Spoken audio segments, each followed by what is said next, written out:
read your program insert? Yes. Yes. Okay. So you got the gist of that, right? Okay. The gist of that is to be present with what shows up. So you got that? Yes. Okay, so let's be present with what shows up, all right? I'm not what shows up. What shows up is what you experience inside yourself.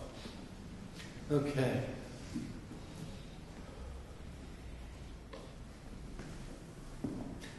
Do you believe everything you see?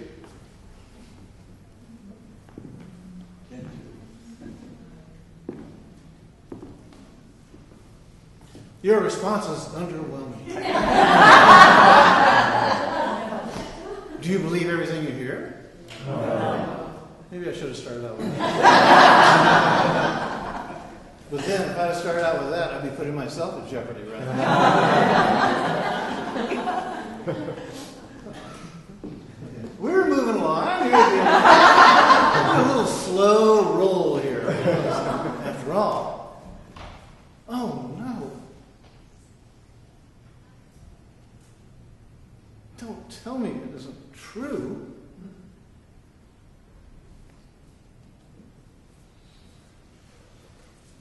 Do you believe you are who you believe you are?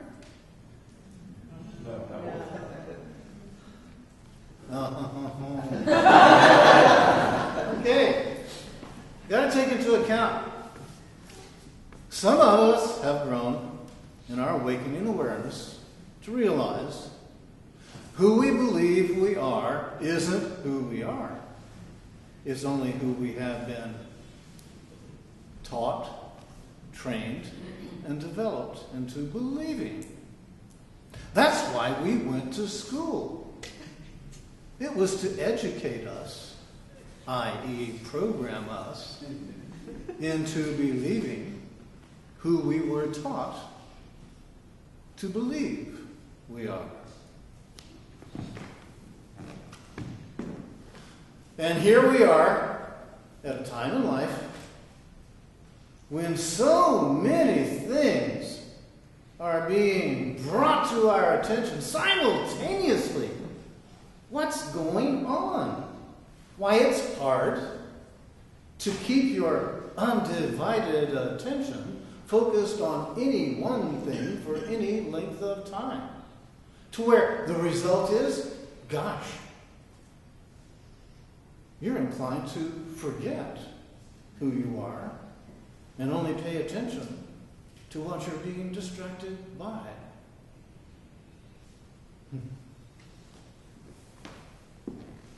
Our programming, resulting in our firm conviction we are who we believe we are, is starting to get a little loose. And how we generally feel it initiatively is we start feeling really uncomfortable. Because who we believed ourselves to be is now starting to not match up to our experiences.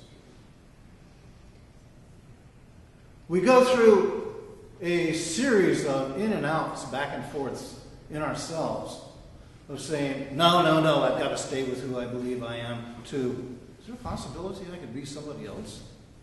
Is there a possibility that what I'm picking up on here isn't as I'm seeing it, and that there's really something else? Back and forth, back and forth. Till eventually what happens is, something inside of you begins to awaken to the fact that you are the one who perceives, and you're not the perceptions.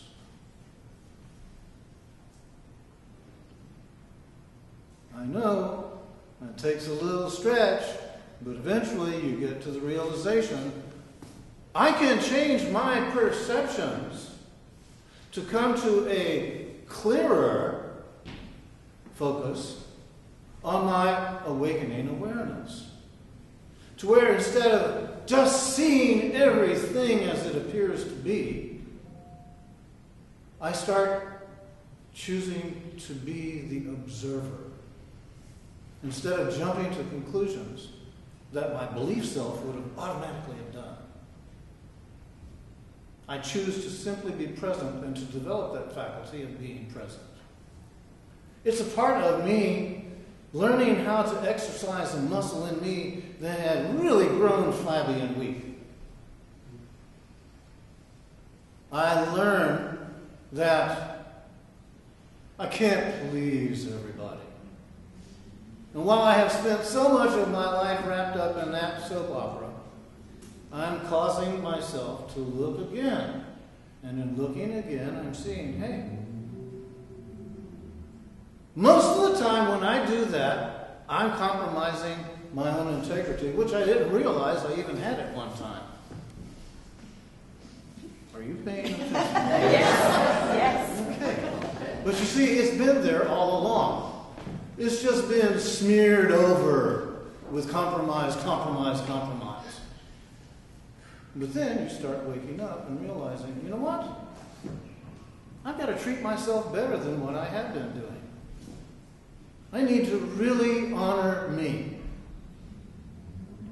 And in honoring me, I come to a place of realizing that when I have lived the way others have expected me to live, most of the time I'm suppressing myself. To the extent that, I don't even know who I am.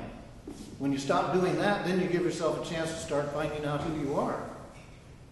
When you start finding out who you are, then you can experiment with doing things to discover if that really is a match to where you feel good about you being you. And then you look at the world. You know that great big thing out there that's filled with all of those weird people?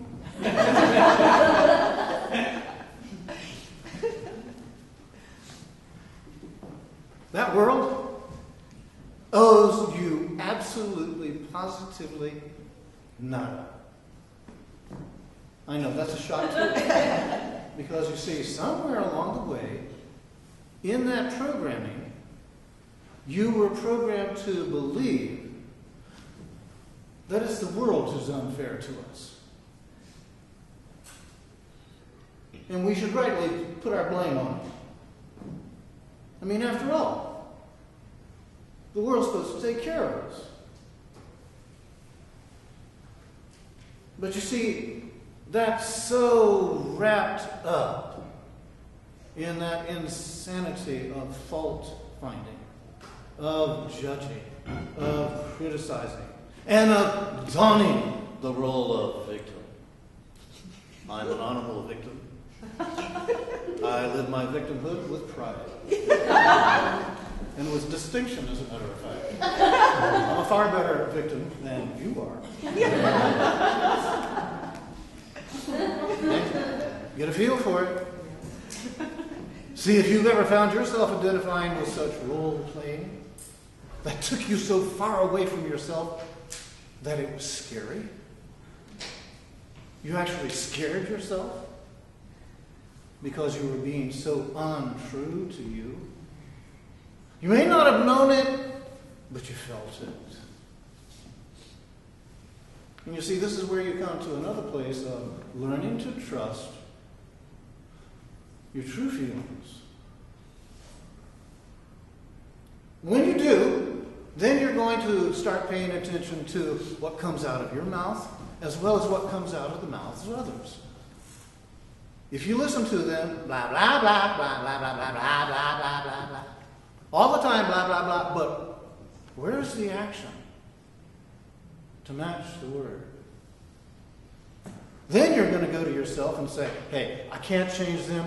By golly, I can change me to where I choose to have my actions and my words match. And if I don't feel I have the action, I will shut up. Oh, is that shocking? To actually take it upon yourself to shut up instead of just rambling on to distract yourself from noticing what you're doing. Oh no. Say it isn't true. Oh yes. When you start on this path of self-discovery, you start on a path of freedom. But it is at times, hard-won freedom.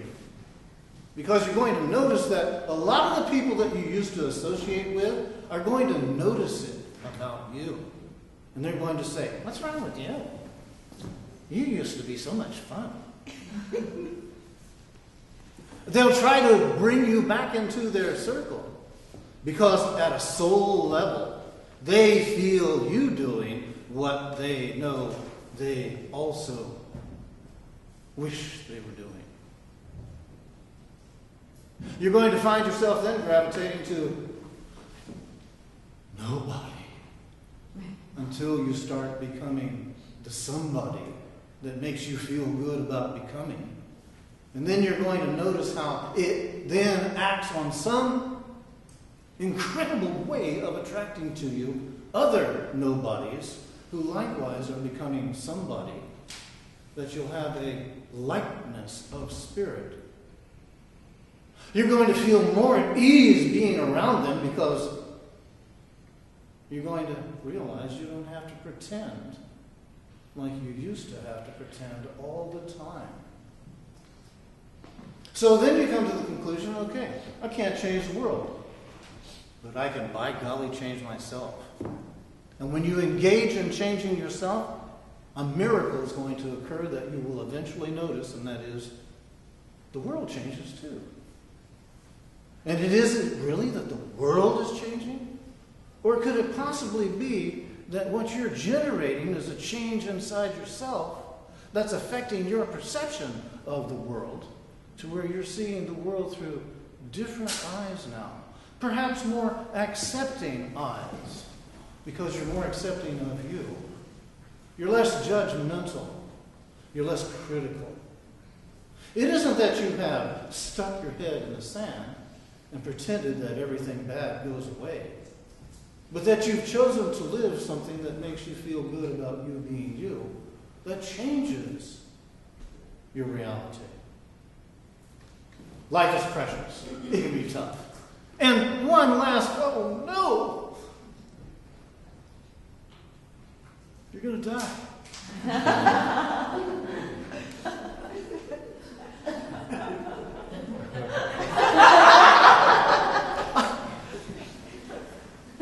I thought I was going to live forever. Well, I used to wake up in the morning, and that's what I immediately believed. I'd just start up where I left off, continuing to be the me I believe myself to be. And I thought it would just go on and on and on and on. I jumped right into the same old judgments, the same old criticisms, the same old, "Oh my God, you're such a disappointment." But now I'm taking time to be present. And in being present, I'm looking and see, you know what? This always was designed to last only for a period of time. And in that period of time, I was giving myself the opportunity to wake up and to choose to be me and to live the life that really makes me feel good. And that hasn't changed at all. That proposal that life offered to me is still available. It doesn't matter how far along I've gone, it is available to me right now when I choose to recognize it. And when I choose to recognize it, my recognition turns into action. My action begins to express my newfound revelations. And they are ongoing. To where I look back and I see, it's a good thing the oh-no's showed up when they did. So I could turn that around and find the truth isn't out there. The truth is right here. And as I open up to it, then I begin to live the purpose, which translates into my life's plan. And I pick it up right here, right now. So think of all the feelings you felt. that you found yourself identifying with, snagging you, hooking you. Remember that you aren't the feeling. You aren't even the thought. You may be the thinker, and you may be the feeler, but you're more than that. You're the one who is behind it all, who is letting it come and letting it go. And once you're able to identify with this, your true nature, then you're able to step into this purpose with ease. Thank you.